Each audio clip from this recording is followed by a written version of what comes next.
YouTuber, salam jumpa kembali dengan channel Branding IT. Videonya isinya daging semua bro.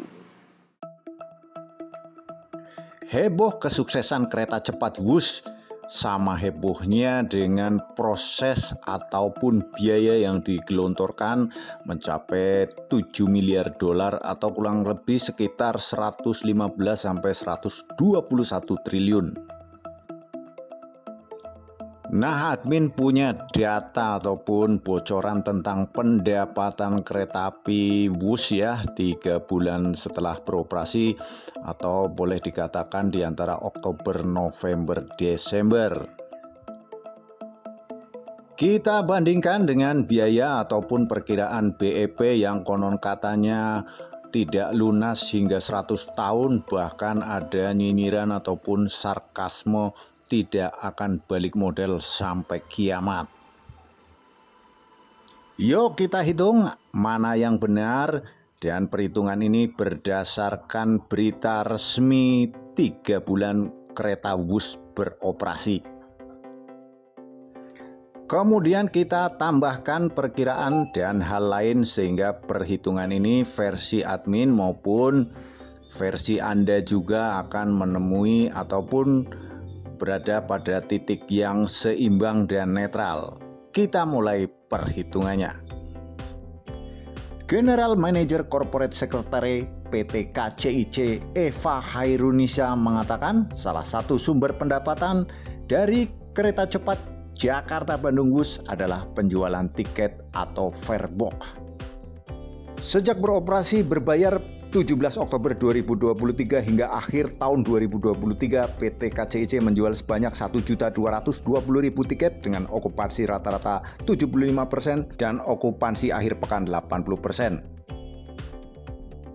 Dan hingga tahun baru ini okupansi stabil di atas 50%. Demikian kata Eva dikemukakan hari Rabu 10 Januari 2023. Pendapatan lainnya berupa pemanfaatan area komersil. Hingga saat ini terdapat sekitar 75 tenan permanen yang bekerja sama untuk di area stasiun dan 160 usaha mikro kecil dan menengah untuk area kuliner yang tersebar di Stasiun Halim, Padalarang, dan Tegaluar. Usaha lain PT KCIC diantaranya melakukan kerjasama dengan para operator transportasi untuk terus meningkatkan integrasi antar moda, yang ujungnya juga agar calon penumpang nyaman serta okupansi meningkat. Dalam laporan neraca keuangan alias laporan laba rugi, tertulis bahwa pendapatan farebox nilainya mencapai 212,8 miliar, pendapatan non farebox 37,28 miliar, atau total kurang lebih 250 miliar dalam 3 bulan pertama beroperasi berbayar. Dari dasar perhitungan ini, maka jika diasumsikan pendapatan tetap yaitu 250 miliar per 3 bulan, maka dalam 1 tahun akan mendapatkan pendapatan 1 triliun rupiah. Namun di Indonesia hari libur cukup banyak ya, ditambah dengan hari raya. Hari libur sekolah ataupun dunia pendidikan aja 2 kali, yaitu bulan Juni dan Desember. Kemudian ada tahun baru, ada lebaran, ada Imlek. Maka jika kita asumsikan nantinya per tahun ada peningkatan sekitar 10%, maka setahun nantinya di bulan Desember 2024 pendapatan KCIC atau kereta cepat akan mencapai 1,2 triliun.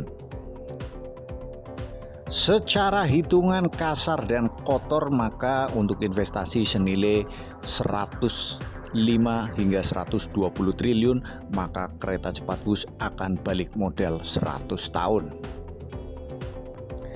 Kemudian pemerintah Cina merevisi bahwa pengembalian pinjaman akan dilakukan ataupun akan lunas dalam 45 tahun atau kurang lebih separuh dari perhitungan kasar.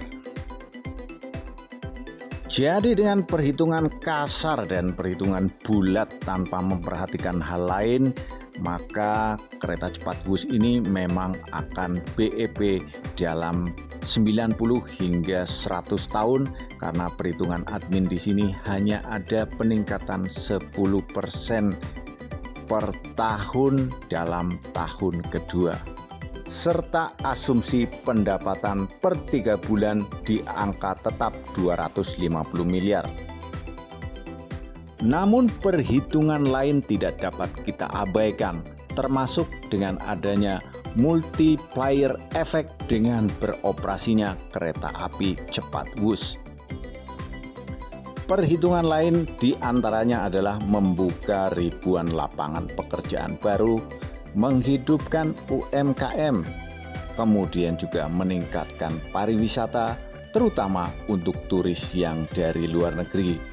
Dan sudah kita tahu bahwa negara-negara ataupun warga di ASEAN rame-rame datang ke Indonesia hanya untuk mencoba kereta cepat Wus. Tentu ini multiplier efeknya adalah hotel yang penuh, kemudian juga belanja serta pembelian tiket. Efek yang lain tentunya berkaitan dengan nama ataupun gengsi dan harga diri bangsa ya.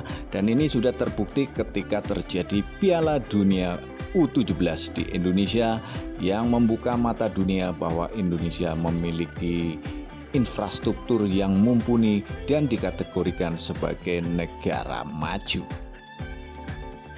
Masih banyak lagi keuntungan multiplier efek ataupun side effect dari dengan adanya kereta cepat Wus ini, yang tentu saja tidak dapat dinilai dengan murah ataupun rendah, sehingga tidak benar jika proyek kereta cepat Wus Jakarta-Bandung akan tidak lunas sampai kiamat.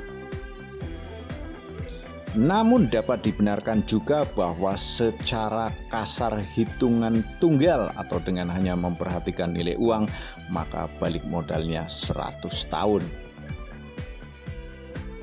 Jika ditambahkan multiplier effect dan side effect serta nama dan harga diri bangsa, menurut admin kereta cepat ini patut diperjuangkan dan terus ditingkatkan pelayanannya agar pendapatannya semakin meningkat.